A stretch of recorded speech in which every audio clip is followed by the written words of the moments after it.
শেয়াল অনুশোচনায় ভুগছিল, এক প্রকার অপমানের জ্বালা। তাই তো সে ছটফট করছিল, কি করে বদলা নেবে। না, আর মেনে নিতে পারছি না এত বড় অপমান।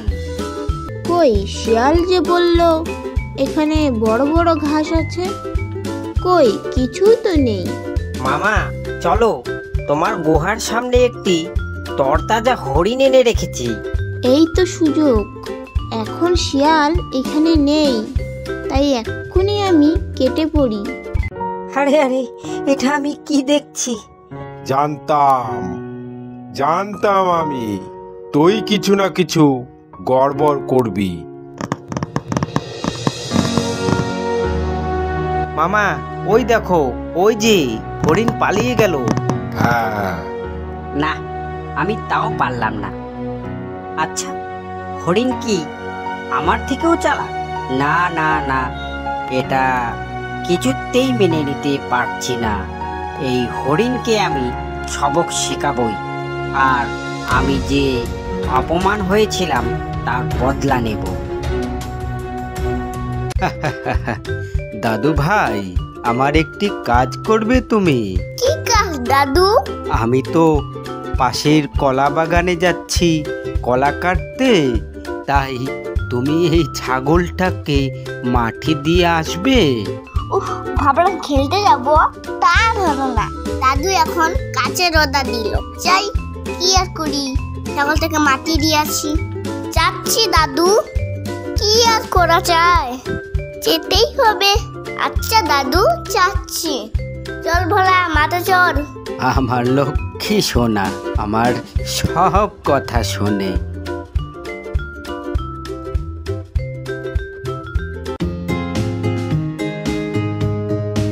মাটি তো এলাম, তবে ভোলাকে কোথায় খেতে বলি? না, অন্য কোথাও খেতে বললাম, তার থেকে আমাদের খেতেই খা।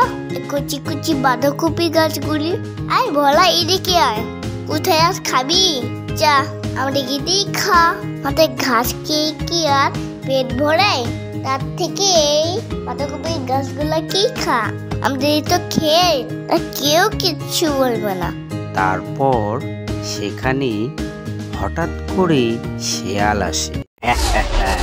এই তো একটা মুরগি পেয়েছি, এখন একে দিয়েই আমি আমার প্রতিশোধ মেটাবো। হ্যাঁ, ওরে বাবা রে, আমি গেলাম, পালাবার তো আর রাস্তাও নেই। শোন ছাগল, তুই এখন আমার শিকার। বল তুই কি চাস, মরতে না বাঁচতে? মেরো না আমায়, তার বদলে বলো তুমি যা করতে বলবে আমি তাই করব। ঠিক আছে, তোকে মারবো না, তার বদলে তুই আমার একটি কাজ করবি, বল। আসলে শেয়াল তখনও ভুলতে পারেনি সেই অপমানের কথা। বলো, কি কাজ করতে হবে আমায়? শোন ছাগল, ওই যে বড় গাছতলায় যে হরিণটি প্রতিদিন ঘাস খায়, তাকে তুই ভুলিয়ে ভালিয়ে এখানে আনবি। তোর বদলে ওকে আমি শিকার করব, বুঝলি? তবে শোন, কোন রকম চালাকি করলে তোর বিপদ আছে, বুঝলি তো? মহা বিপদে পড়লাম তো। ওই হরিণকে আমি কি করে এখানে আনবো? আবার না আনলে আমারই প্রাণ যাবে। আচ্ছা, চেষ্টা তো করি।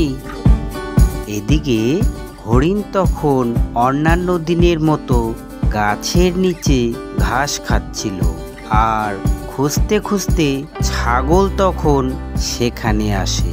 তবে হরিণকে সে কি বলবে আর না বলবে ভেবে উঠতে পারছিল না। হরিণ তখন তাকে দেখে বলল যে, কি ছোট্ট ছাগল বন্ধু, তোমাকে তো আগে এদিকে কখনো দেখিনি, তা তুমি কি ভুল করে এদিকে এসেছো? আসলে ছাগল ছিল খুব সাদাসিধে, তাই সে শেয়ালের কথাটা বলতে চেয়েও বলতে পারল না। শুধু একবার শেয়ালের হুমকিটাকেই মনে করলো। না, হরিণ বন্ধু এমনি এদিকে এসেছি। বেশ বন্ধু, আমি এখন যাই, আমার এখন যাওয়ার সময় হয়ে এলো। তবে আসল কথাটা ছাগল কিছুতেই বলতে পারল না। চিন্তিত চোখে ঢোক গিলল আর চলে গেল। পরে নিজের জীবনে ঝুঁকি থাকা সত্ত্বেও সে ছাগলের কথা ফেলল না। কত মহৎ, কত উদার। ছাগলটা যে কোথায় গেল খুঁজেই তো পাচ্ছি না। এই যে দাদু ভাই, ছাগলটিকে তুমি কোথায় বেঁধেছো? কেন দাদু? ওই যে আমাদেরই বাঁধাকপি খেতে। হায় রে, মেরেছে। সব বাঁধাকপির গাছ বোধ হয় এতক্ষণে শেষই হয়ে গেছে। চল চল, তাড়াতাড়ি চল। এদিকে ছাগল তখন ক্ষেতের মাঝে খাচ্ছিল, আর তারপর কথা মতন সেখানে হরিণও চলে আসে। বন্ধু ছাগল, আমি এসে গেছি, তুমি তৈরি তো? হ্যাঁ বন্ধু হরিণ, আমি একেবারেই তৈরি। ঠিক আছে, এখন ঘাস খেতে থাকো। শেয়ালকে দেখা মাত্রই আমি শীষ দেব, কেমন? এরপর তারা দুজনেই ঘাস খেতে থাকে, আর ছাগল মাঝে মধ্যে দেখতে থাকে যে কখন শেয়াল এদিকে আসবে। তারপর শেয়াল জঙ্গল থেকে বের হয়ে এই ক্ষেতের দিকে আসতে থাকে। আর ঠিক সেই সময় দাদু ও তার নাতি খেতে এসে পৌঁছায়। দাদু দাদু দেখো, কত সুন্দর হরিণ এসেছে আমাদের খেতে। চুপ কর, ক্ষেতের সব গাছগুলি বোধ হয় খেয়েই ফেললো রে। এক্ষুনি কিছু করতে হয়। দাদু তুমি কিছু একটা করো। তখন দাদু হরিণকে মারার জন্য একটি শক্ত লাঠি উঠিয়ে নেয় আর জোর করে হরিণকে লক্ষ্য করে ছুঁড়ে মারে।